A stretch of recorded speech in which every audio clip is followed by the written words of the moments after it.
السلام علیکم ورحمۃ اللہ وبرکاتہ۔ آج کا پیغام حضرت ابو ذر رضی اللہ تعالی عنہ نبی کریم صلی اللہ علیہ وسلم سے نقل فرماتے ہیں کہ آپ صلی اللہ علیہ وسلم نے ارشاد فرمایا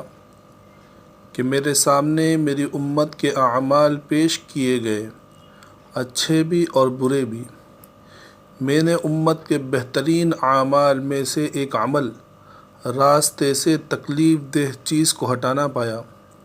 اور برے اعمال میں سے ایک عمل یہ پایا کہ مسجد میں بلغم پڑا ہو اور اسے دفنایا نہ گیا ہو، یعنی ہٹایا نہ گیا ہو۔ فائدہ: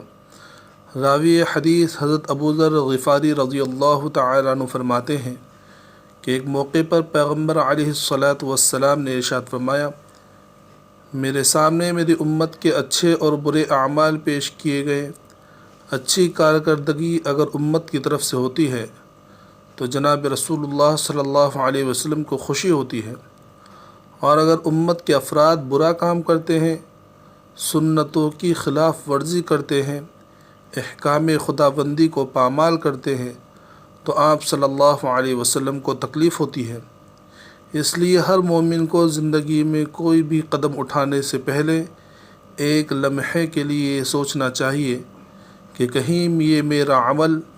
اور قدم پیغمبر علیہ الصلاۃ والسلام کے لیے اذیت و تکلیف کا باعث تو نہیں بن رہا ہے۔